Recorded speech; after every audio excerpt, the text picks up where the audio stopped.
with Thanksgiving here, we have gravy, and I know I have seen some dog owners put a little gravy on their dry dog food to make the dog really like eat it up. Is that okay? Mhm. A little bit's okay, a lot, not so much, just because it's so high in fat that it can definitely cause some intestinal upset, ranging from gastroenteritis, which is vomiting diarrhea, to pancreatitis, which is inflammation of the pancreas. And I would avoid it completely if your dog has any history of intestinal sensitivities or pancreatitis. There are some over-the-counter dog gravies that you can put on your food, on their food, that might, if you kind of want to help them feel included in the gravy situation, those are made specifically for dogs. But the really rich and fatty gravies that we make, only a little bit or none at all. Okay, good to know. All right, what are some of the health impacts of having an overweight pet? Yeah, just like with us, being overweight really impacts all their organ systems. It puts extra stress on the heart and the lungs, the joints, and can lead to early arthritis, ruptured ligaments in the knees, just like football players tear their ACLs. The number one orthopedic injury in dogs is ruptured cruciate ligaments in their knees, and being overweight really increases the percentages of that happening. Back issues like herniating discs happen more frequently in overweight animals, increased risk of diabetes and pancreatitis.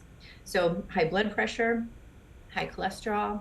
So many things, just like with us, it can happen in pets. So keeping them lean and healthy and increased activity level is just as good for them as it is for us. Good to know. All right, so this person is asking, can I give my dog bread? Yes. Baked bread is fine. Low fat, it's a nice low fat treat. It's totally fine. You want to avoid the raw bread dough because that can actually expand in their stomach, causing a foreign body, and it actually produces alcohol in the fermenting process. They can actually get drunk from it. Wow, okay, And that so can, no yeah, bread cause the dough for toxicity. dogs, No okay. bread dough. All right, so this person is asking this question. We have a small Shih Tzu. Her daily diet is boiled chicken and dry food. Is this okay to continue? Hmm. Yep, I would stick with the chicken. It's totally fine. I would stick with the chicken breast, less thighs because they're higher in fat, and make sure that it's just a small portion of the meal. Most of it's the kibble with a little bit of chicken sprinkled in.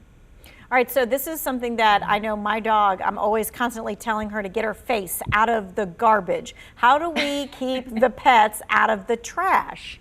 It's so true. Mine is too. She started getting into the trash. Don't know what that's about.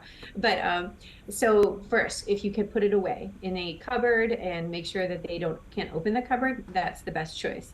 If that's not possible, then making sure you have a secure lid on top to keep them from getting their little noses into it. Some lids you have to secure. We've had clients who have bring their pets in because they've nosed up the lid and gotten into the trash anyways.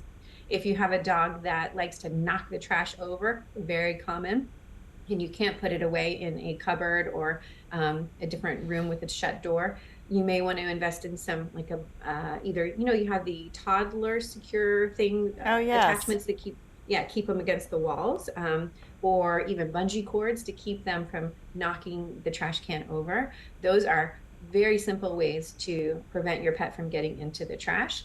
And we actually have ours under the kitchen sink to keep ours from getting into them. And we've had to move our bathroom trash up onto the back of the toilet to keep them getting out of that too.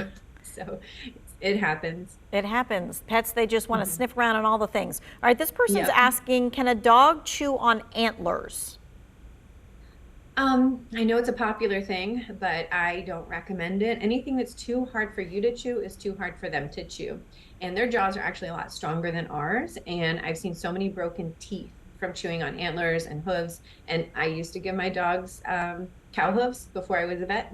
So I've been there, I've done this, right? But unfortunately, we didn't have any lacerations to the mouth or broken teeth on my dogs. But as a veterinarian, I've seen way too many broken teeth, foreign bodies, esophageal foreign bodies from bones, antlers, cow hooves, those really hard things. If it's too hard for you to chew, a good rule of thumb, it's too hard for them to chew. Okay. This Yeah. person says, I boil the giblets pack that come with the turkey and I feed those giblets to the dog. Is that okay? Um, in small quantities, I would say, not a lot. Now, if you have a really big dog, the whole giblet pack's probably fine. If you have a tiny dog, then you want to break it into small portions because you got liver and heart, and those things have a lot of vitamins in them and a lot of protein. But as long as you just do it in smaller portions according to their body size. Okay, this is something I've never heard of before. It says, my aunt's dog is fed soup. Is that okay to continue? He's an overweight Yorkie. Soup? I've never heard. Like, I guess they're lapping up the cooled soup. I don't know. oh, I think it depends on what kind of soup it is. Veggie soup, totally fine. New England clam chowder, all creamy and delicious, not so fine. You know, I think we want to stay like low fat on the soup, like butternut squash soup without a lot of cream in it, totally fine. So I think portion control is important, and thinking about the fat content in the food is important. And in an overweight Yorkie, I would probably go on a diet and not do soup.